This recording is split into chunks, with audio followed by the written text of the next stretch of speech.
Welcome to the Aligned and Magnetic podcast. I'm your host, Lauren Ashley. I'm an ICF certified business alignment coach, and they call me the money mindset and manifestation queen. I'm here to help you make your vision for your life and business a reality and doing it in a way that lights you the fuck up. If you're ready to build an aligned, magnetic, and profitable business so that you can live the life of your dreams, you are definitely in the right place. In this podcast, I promise to provide you with the raw lessons, the tools, and powerful questions to help you on the way to creating success your way. Thank you so much for being here. Now let's dive in. Hi, loves. Welcome back to another episode of the Aligned and Magnetic podcast.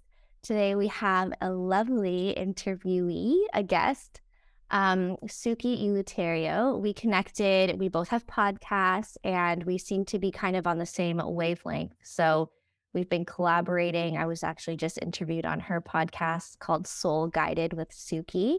And it's an amazing podcast. So go check it out if you have, or if you don't know about it.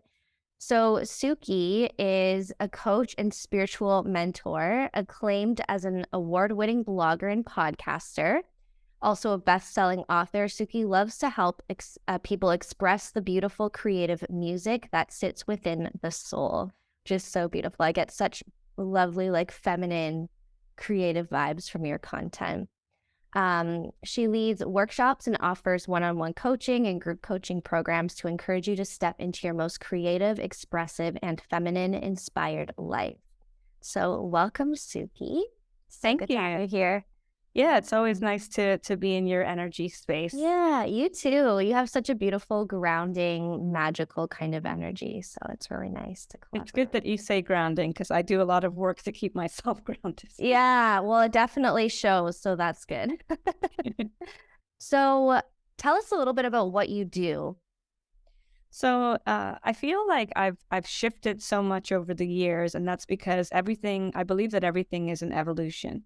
So you start off with, kind of just getting to know yourself. And the more you know yourself, the more you evolve. And the more you evolve, the better you can be of service to other people. So when I started this business, which was 7 years ago, and I always will remember exactly when I started the business because I was pregnant with my daughter, Mishka, who is now 7 years old. So I know, the exact time frame. But when I first started, I was working a full-time job in corporate America. I was working in digital marketing and social media. And at the same time, I was feeling very uninspired by that work. I just really felt all of my creativity being sucked out of me at this job. And the more that I sat in the cubicle and the more that I forced myself to do this work that was really not in alignment with my soul, the more I said, I've got to plan I tell my clients all the time, how are you planning your escape, right? I have to plan my escape because this is not working. So over the years, it took me a while, but over the years, I slowly planned my escape from corporate America by working, part-time, working remote, working from home, moonlighting. You call it moonlighting, which is doing your real work that you want to do on the side. So every additional hour that I had when I wasn't with my child and I wasn't at work, I was working on my business and I was building my empire. And I was very clear that I wanted to be in the spiritual realm and work in the spiritual realm. And I knew that I wanted to help people. But most people know that they want to help people, but what does that mean, right? So I had to clarify what that means. And I think over time, I went from just being a spiritual coach, which can mean everything. You can put everything into the category of spiritual coach, to really fine-tuning it, to realizing that creativity was my superpower. Creativity was the thing that had these jobs hiring me time after time. It was the thing that was magnetizing and bringing people to me. It was the thing that people would ask me about all the time. Well, how do you do all these creative things? How do you have a blog? How do you have a podcast? That's what people were really interested in. And that's how I clarified to realize that it was about creativity being a very strong feminine energy and feminine force. So over the last 2 years, I've been refining that even more connecting with different goddesses and working in the realm of goddesses and queen archetype. And that's when I realized that it was about the feminine energy as well, which we have to heal the feminine right now, and we have to express. And so many women right now have this gift. They have something that they're not sharing with the world. And my passion is to help them share it. It doesn't matter if it's something huge or something small, but if it needs to be expressed, I'm here to help them do that. I love that so much. This is a question I ask everyone because you mentioned alignment, and I have like a million questions after just one little excerpt that you gave us. But what does alignment mean to you? Right. So when I think about alignment, of course, the first thing I think about is all my years in yoga practice and teaching yoga. So I've been teaching yoga since 2014, and practicing yoga myself. And so when we think about alignment, of course, I think about the spine. And then I think about integration of the right side and the left side of the body, but it goes so much deeper than that. It goes into, this yin and yang, the masculine and the feminine. It goes deeper into the quantum, and I've been talking to you about quantum energy lately and how we can align and take energy from spirit and from our higher selves right through the crown and the third eye, align it down into the body, and then ground it in.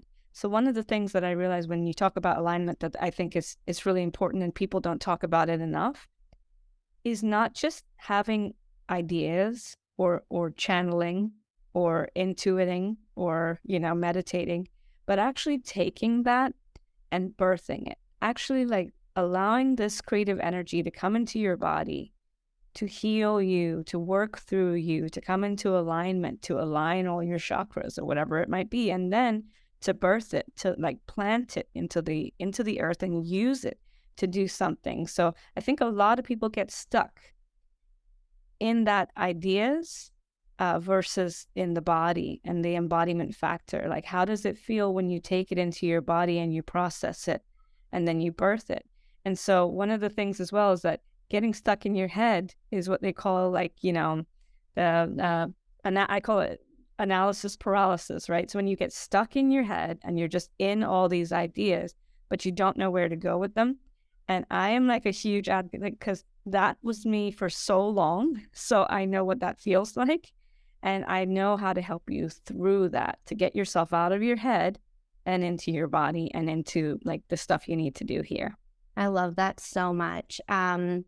It's so interesting because there's so many different I guess code words. Like for someone who's not familiar with the spiritual realm, masculine, feminine energy, goddess, queen, I forget some of the other ones, quantum, like all of these things, but really in essence, and then we can talk about it from a mindset and psychology perspective of like, it's taking the creative idea and then grounding it, like doing something with it. And like you mentioned, the birthing process. Well, we have to remember like babies sit in the womb, right? Growing for 9 months before being birthed into the world.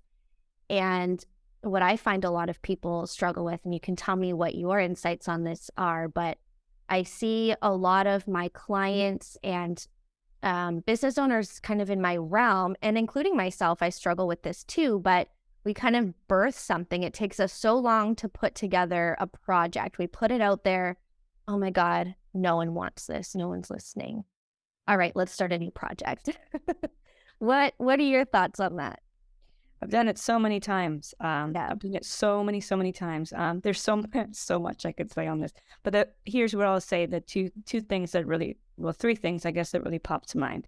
The first thing is, not all your ideas are for you. That's the first thing, and that took me a long time to figure out. Okay, so if you were to come into my office right now, first of all, you'd say, "Wow, Suki, what a creative mess." But secondly, you'd find notebook upon notebook upon notebook full of ideas. Because I realized that none of them are all my ideas, and not all of them are things that I'm supposed to work on. So sometimes we work on something and we force and we push and we just kind of soldier on even though every intuitive guidance is saying, just stop this. This is not really what you're supposed to work on. This is not what you're really passionate about. Look again, try again. So that could be the one thing, is that it wasn't actually for you, but it was coming through you. So that doesn't mean that you throw it away. It might be that it's supposed to be there and it's going to transform into something else. Or it might be that it's supposed to be there and then you're supposed to give it to someone else, and somebody else is supposed to use it and take it off, because perhaps you're like me and perhaps you're a messenger. And if you're a messenger, you get all kinds of, so that's been my Achilles heel. It's a wonderful thing, but it's a curse and a blessing, as they say, because I get all of the ideas and they're not all for me. So just start to get in tune with your body and your body's questioning around whether this is really for you and this is something you really need to work on, or whether this is just an idea. Simply put it into your idea box and come back to it later, right? The second thing with launches, when things are not going according to plan, can also be a lot of divine timing. So it might be just the wrong time for it right now. People can't hear it or see it. I think so often about, and on our podcast, we talked about human design. And I think so often about how, the guy that kind of channeled this human design and really gathered this information in the 1980s. And he put it out there and everybody laughed at him and said, what the heck is wrong with you? Like, what are you talking about? Human what? Human design? We don't care. And he just basically shooed off stage. Fast forward to the 2020 era, everyone's sitting at home, in a pandemic. Now they start looking at this stuff again and holy crap, what is this stuff? This is amazing. And it comes out again and it takes off like wildfire. If he had at that point taken all his stuff and thrown it in the trash and said, nobody liked it, nobody heard me, nobody appreciated it, it was dumb, maybe I should never have come up with it, we wouldn't have it today.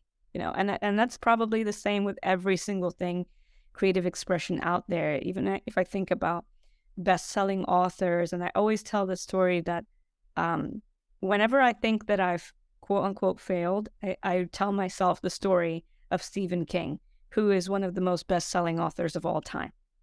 And he submitted his manuscripts to become a published author 25 times to 25 publishers and was rejected time and time and time again.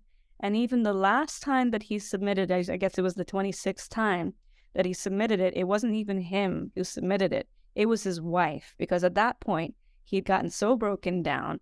I'm such a failure. Nobody cares about my writing. I'm not good at all. His wife submitted it.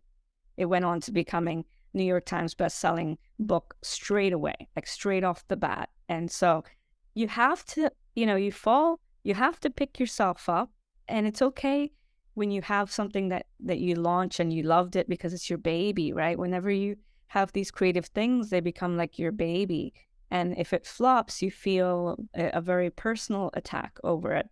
But allow yourself to wallow in those feelings and then get back up and do it again. Yeah. And do it differently or do it the same.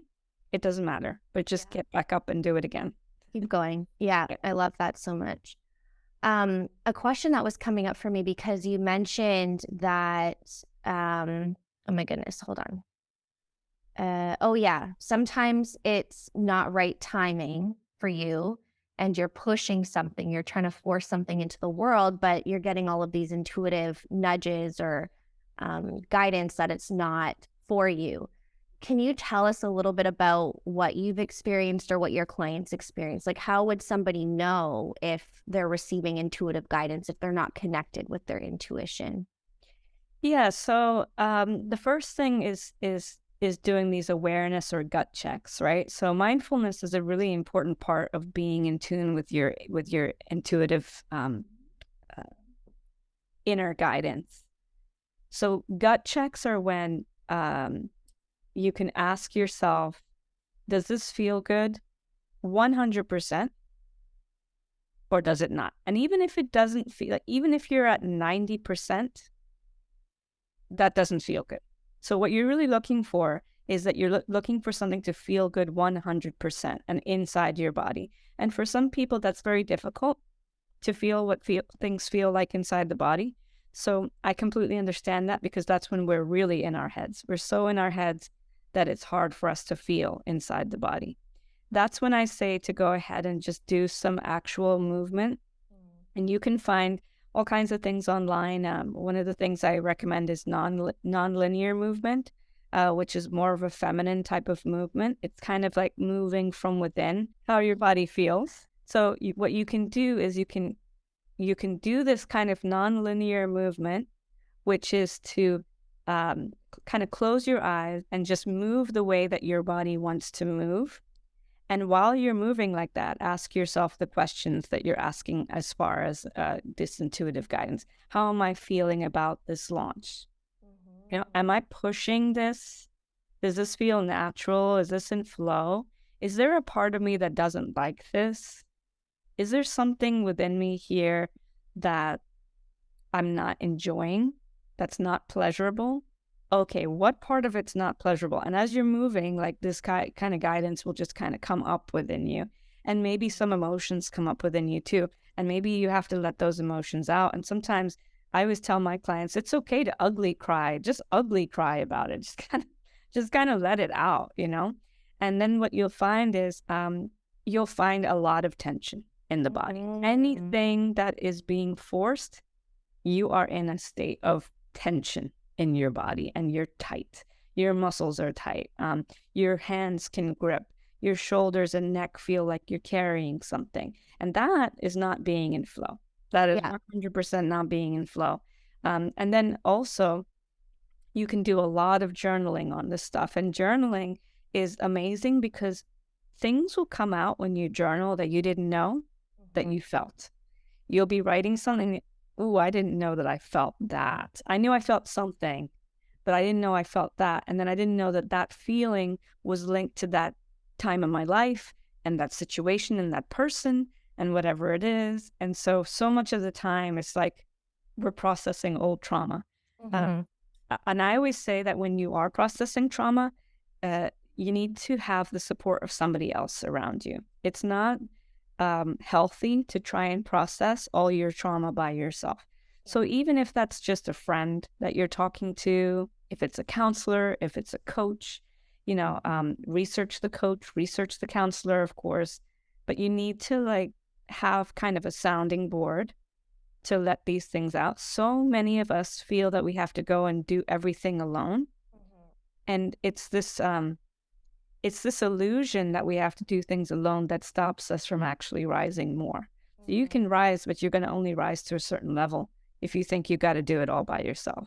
But if you can have the support of other people lifting you, grabbing you, pulling you, say, come on, come on, come up, come up, come up, then you're going to come so much higher than the places that you go by yourself.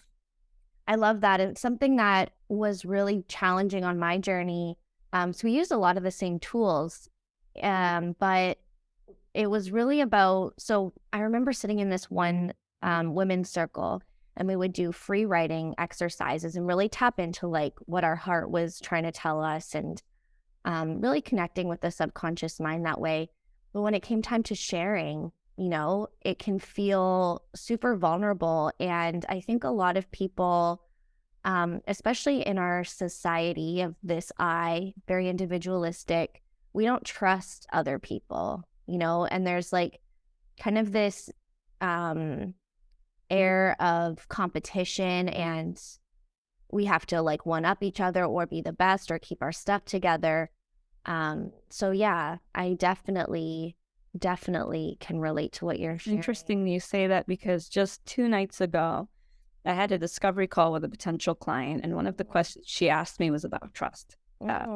She just was kind of, it was a wonderful question, because I like when people ask me just, you know, kind of straight to the meat of it question. The question was around trust. And I said, look, everybody's going to have different levels of trust, you know. Ultimately, the first person that you have to trust is yourself. Yes. And if you don't trust yourself, you're not trusting anybody else, right? Secondly, instead of asking, how can I trust more? You have to ask yourself, what do I not trust? What am I not trusting right now? Where does my lack of trust come from? Mm-hmm. You know? And the thing about sharing is, of course, it's always going to be vulnerable. But if we push ourselves outside of our comfort zone, that's the only space that we can get into this quantum that I've been talking to you about. Exactly. A Yeah. quantum is when things move fast, effortlessly, and with flow. It's the thing that most people look for in their life because they want things to be in flow and they want things to move quickly and successfully for them. Uh-huh. But there's a stretchingness. Yeah. So your comfort zone is a spot that you're in right now, and everybody's in it. Everybody loves to be in places that they're comfortable. Absolutely. But the moment that you take yourself outside of something that's not comfortable for you, now you get to go into a space of trust. And I was just thinking about this the other day because it's like, what is in that space between the space when you're in your comfort zone and the space when you're in trust? It's faith. Whatever faith looks like for you is the thing. It's like the little stepping stones that are guiding you from the comfort zone to the non-comfortable zone. And those little stones, sometimes you're not even sure if they're there. Sometimes you're thinking, well, I don't even know. I'm not even sure if they're there. But if you keep coming back to that, keep going, okay, hold on, let me come back to my faith. Let me come back to what I know. My coach always used to tell me, Suki, what do you know that you know that you know that you know? And if you come back to what you know that you know that you know that you know, okay, I'm walking on these little steps. Okay, I'm moving outside of my comfort zone. And oh, wait a minute, I'm in the quantum now and things are moving because I had to cross, it's also, I call it a bridge. You have to kind of cross this bridge to get to that space. But faith and trust are so important, and going through some of your own healing along with, I love that you're doing it in circles with other women because I think that's incredibly powerful. Yeah. To do that, doing that and then speaking your truth and then moving through the faith is going to get you right to the other side. I love that so much. And it kind of reminds me of your Stephen King analogy, right? Where he would have had to have faith to keep going, to keep putting his book out there, to continuously be turned down, right? What else do you have to hold on to? Yeah. Do you make it about yourself?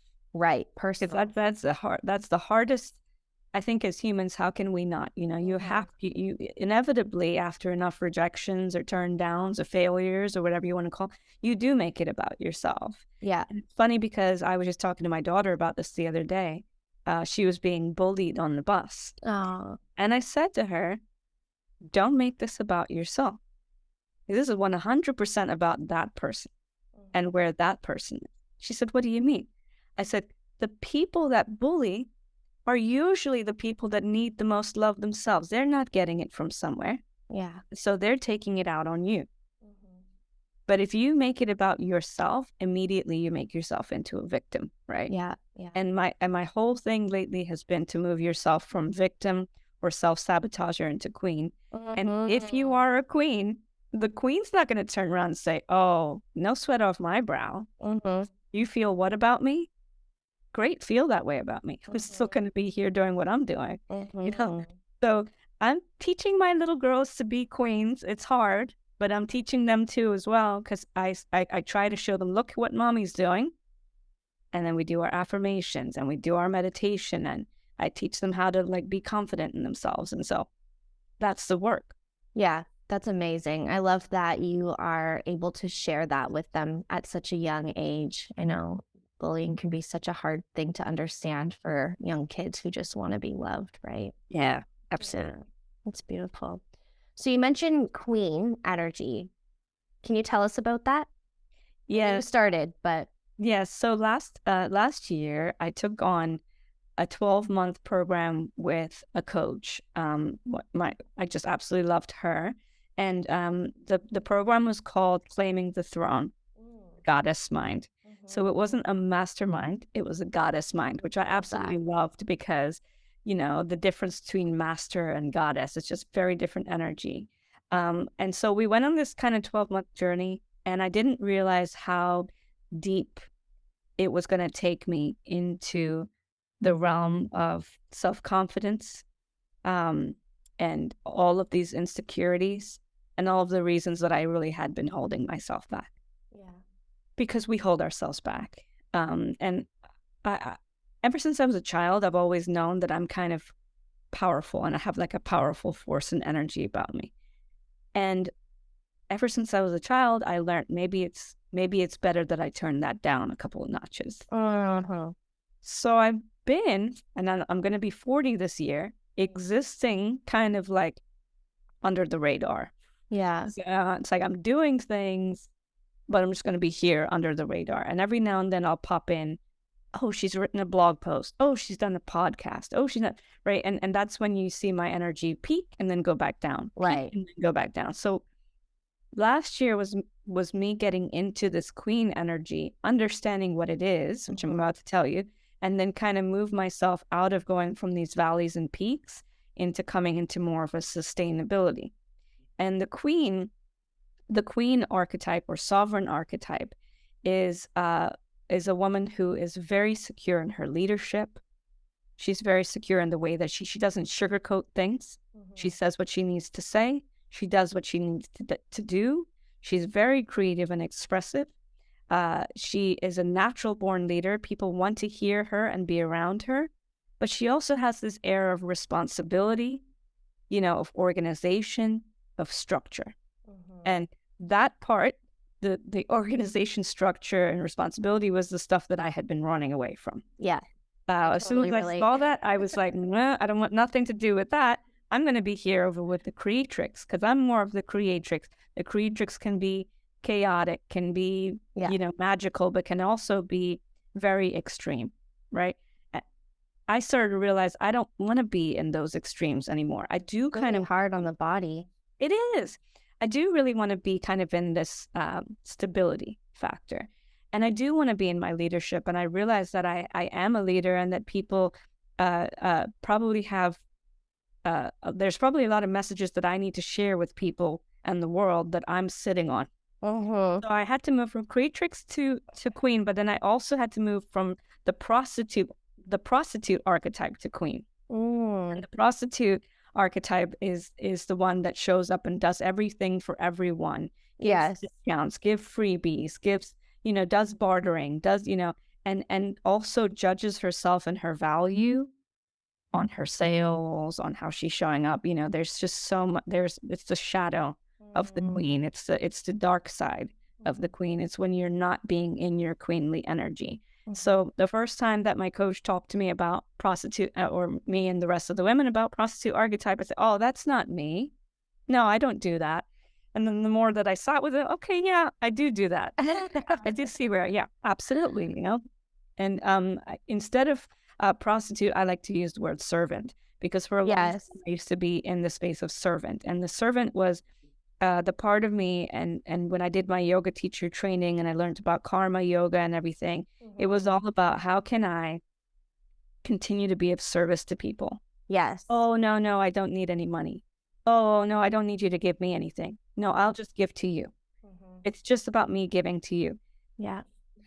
At some point, you're going to break down if all of your energy is just on the way out and you refuse to take any energy in. Yeah.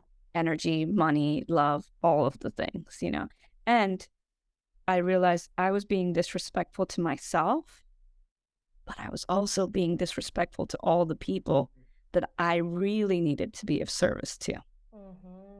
A queen is going to receive that money and then is going to use that money to do bigger and greater things for more people. You could serve one person as a servant. You can serve 100,000 people as a queen, right? Because you know how to manage your money and take in the sales and be organized and be responsible and lead in the right way. So it was a wonderful program. I'm very grateful for it. And because of that, I've been able to get into the queen seat myself, treat myself like a queen. I spent January 1st and the first week of January in Miami at a luxury hotel, pampering myself and treating myself like it was just the best way to start the year. To be down there. And then I realized that I can take that energy that I received in Miami, and I'm a big sun girl, so I needed that sun. Take that sun, take that energy, and then, kind of infuse it into now everything that I'm doing, which is the programs that I'm coming out with and the way that I'm showing up in my queen energy. I love that. I want you to share more about your program, Queen of the Soul, but I have Queen of the Soul or My Soul? My soul. Okay, Queen of My Soul, right? I love it. So I have one more question though. So something that's coming up for me is because when I started my business, and I find a lot of this with my clients, they're like brand new coaches, they're brand new to their business, they have very low levels of confidence. And I find that a lot of what happens is that we become kind of that servant or that the servant archetype is the same as the prostitute. Um, so I guess my question is, do you feel like it's necessary to go through all of the archetypes to get to queen? Or can we quantum leap from, I don't even know what the archetype would be below, from there to queen? What are your thoughts on that? I think you can quantum leap. Absolutely. I think the thing is that you have to make a decision. It has to be, you coming down to making a decision as to what you're doing in your life. And awareness is so key, because most of the time we just we're not even aware of these patterns and how we're showing up and how that shows up in our business.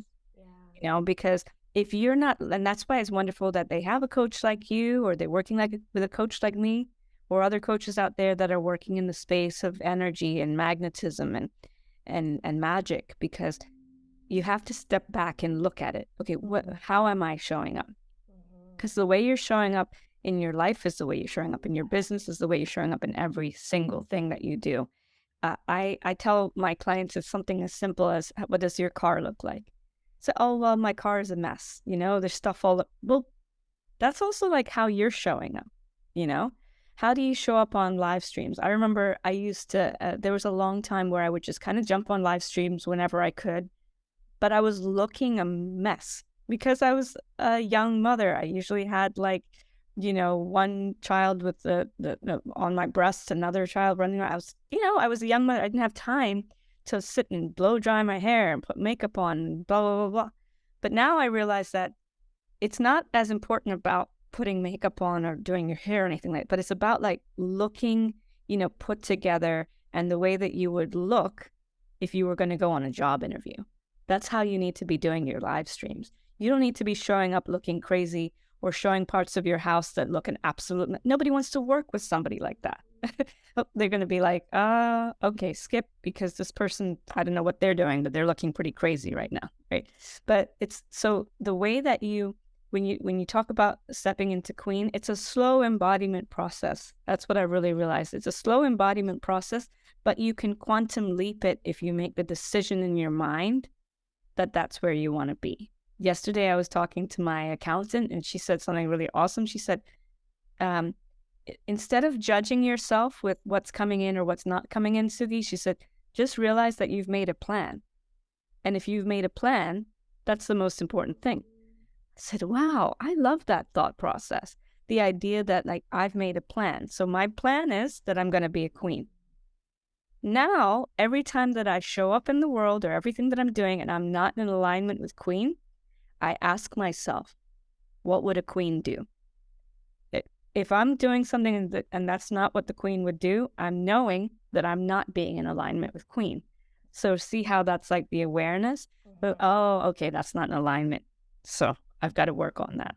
Yeah. Yeah.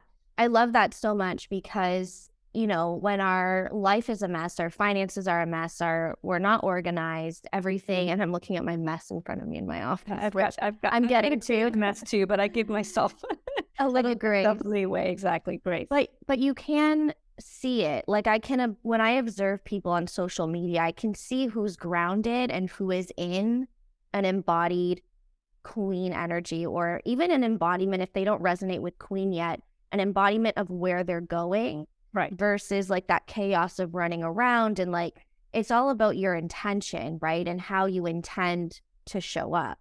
So I love that you bring that to the forefront, because I think that's important for all entrepreneurs to know. No, you're totally right. And some people can't see that at all in other Yeah. people. You know, Yeah. they don't see it. But even if you don't see it, You can feel you it. still have a feeling. So Yeah. whoever it is that you're supposed to work with, you have a feeling. And perhaps that person that you're meant to work with is the complete opposite of you. Perhaps you're an extremely organized and Yeah. succinct person, and you need somebody to come and I always say that I throw a spanner in the works. Yeah.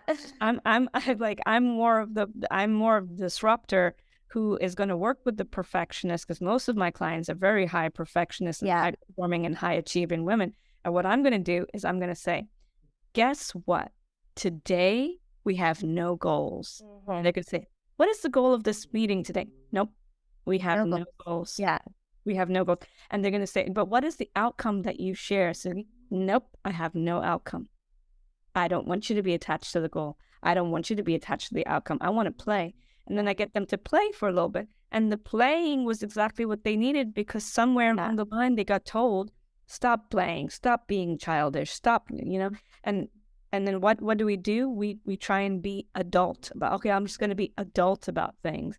And we forget that inner child that needs nourishing, that needs to be playing, that needs to be in pleasure, and that's what you need. You need more of that. Absolutely. I love that so much. And that's definitely an area I love to play in with my clients as well. Yeah, it's so good. Okay, so tell us about Queen of My Soul. Yes. So Queen of My Soul is my new signature program. I had another program that I used to call Vision to Launch. And since last year was a year of depth for me, and I went into that space of depth, I transformed Vision to Launch into Queen of My Soul. So it's a 6-week experience, taking you from self-sabotage to sovereignty. And I really take you on a journey of releasing areas of low self-worth, low self-confidence, and servant, um, into the space of creatrix, alchemist or magician, and queen. Those are the 3 archetypes I like to play in. I love playing in creatrix, and the creatrix is the woman who unapologetically creates, just creates and creates and creates, and knows that her creativity is her superpower, right? And the alchemist or the magician is the one who can kind of swirl in that energy and just quickly manifest and take those creations and turn them into something, beautiful and magical here on the earth. And the queen kind of takes a little bit of both of those archetypes, the creatrix and the alchemist, but she takes it into the space of leadership and sovereignty and responsibility, and kind of shows other people how to do it too. So if you are somebody who's naturally gravitated towards the role of teacher, helper, provider, caregiver, you're probably in the queen. You probably need to be in queen. I love talking with educators and nurses and doctors and stuff like that, or people in corporate America who work at like Microsoft and all this kind of, because these are, or I had a client from Wall Street. These are the type of people that we need to kind of get them in the right frame of mind, and also help them to realize their spiritual gifts. Because yes, they've been showing up in leadership. They're not showing up in conscious leadership. They're not showing up in the spiritual gifts that they need to give out to the world too. So many of them, it's so funny, so many of them have psychic gifts, and they're absolutely terrified of their psychic gifts. It's like, don't be terrified of that, girl. That's amazing. Yes, in ancient times, they would probably have burnt you at the stake, but we don't live there anymore. And now, if you're getting psychic insights that you need to share with the world, hello, girl, share them, because we need them. I want to know what it is. Yeah. Right? I feel the same way when someone has something to offer and they're like holding back. I'm like, tell me, I want to know everything. Yes. Yeah, I totally agree. It sounds like such an amazing space to play in. Yeah. Yeah. So that's the 6 weeks, and we're going to be starting January 30th. Tentatively, date is January 30th, but it's going to keep on running after that. So I plan to run it probably 2-3 times a year. Yes, it's a 6-week program. Yes. We'll pop the link to Queen of My Soul in the show notes. I'll also put your Instagram. So yeah, Suki's got amazing content. She posts a ton of stuff every day. So go and connect with her on Instagram. But I have one more question to leave our listeners with. And because, we've covered a lot of ground today, and I'm just wondering if someone is new to what we're talking about here and they really like what we're talking about, they want to step into more of a queen energy.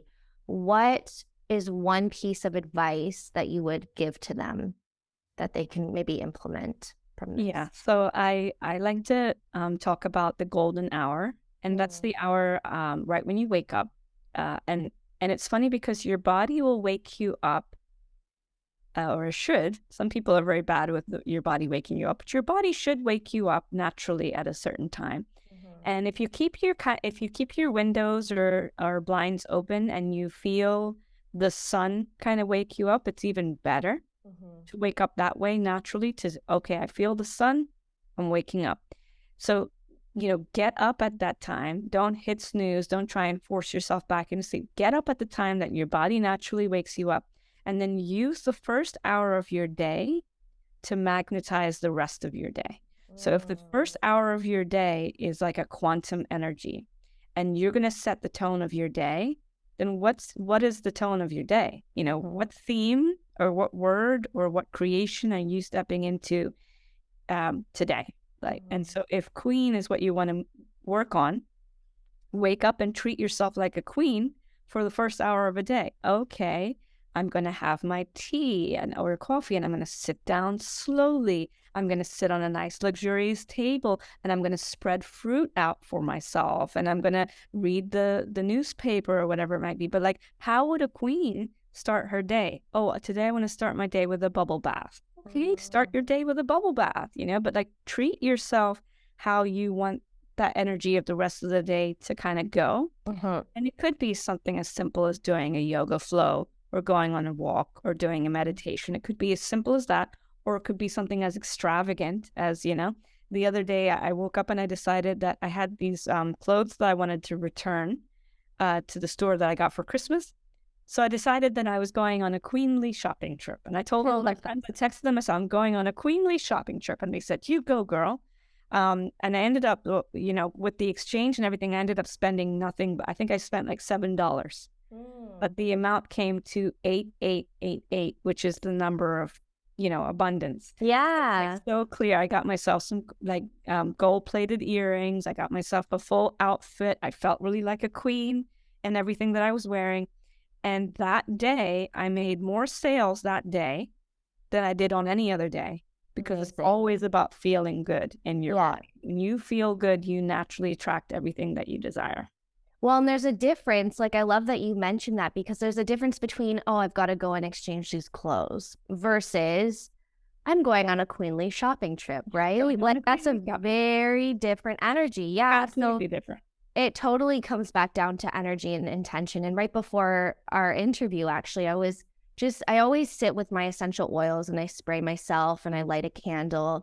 And that's really, I had gotten out of the practice of doing that, but that's really, if you don't have a full hour, or I used to think you had to take 3 hours in the morning. And it's no, you just have to set the intention and be with the energy of which you desire to create. So I love that you mentioned all of that. Oh, I need to get my spray bottles again. I used to have all those spray bottles. Now I just have essential oil that I'll just kind of roll on or I do that too. Yeah. Spray is something different about it. I specifically love also there's one spray that you can get to that's just rose absolute.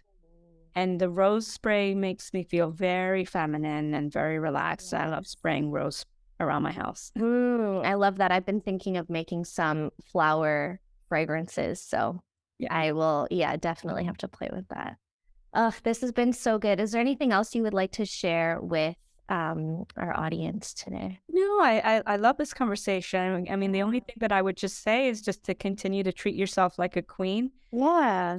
And also, if you're in the process of looking for a relationship, find other kings and queens, find that kind of energy person as well who can match your energy or even lift your energy. So if you don't feel like a queen yet, but you start telling the world, I'm looking for a king, I'm looking for a king, I'm looking for a king. When that king steps in, oh, that's the king right there. Oh, there it is. And that, and then that king might help you feel elevated because he's going to start treating you like a queen. Oh, okay. So this is what queen feels like. Yeah. Yeah, I love that so much. That actually reminds me of one of my clients that I think will love hearing that. So thank you for sharing. Yeah. It's been such a pleasure. Thank you so much again for being on the podcast. And like I said, all of the links will be in the show notes. And if you liked this podcast episode, then give us maybe a subscribe or a review, whatever you feel called. And yeah, thanks again, Suki. It was so much great to chat. This is great. Thank you so much for tuning into the podcast today. If you like what you heard, I would love it if you left a review. If you like my vibe, come and hang with me in my Facebook or Telegram group. I'll drop the link to my email list below where you can get instant access. Make sure you check the show notes for any other links that I mentioned today. And until next time, I'm sending you waves of abundance.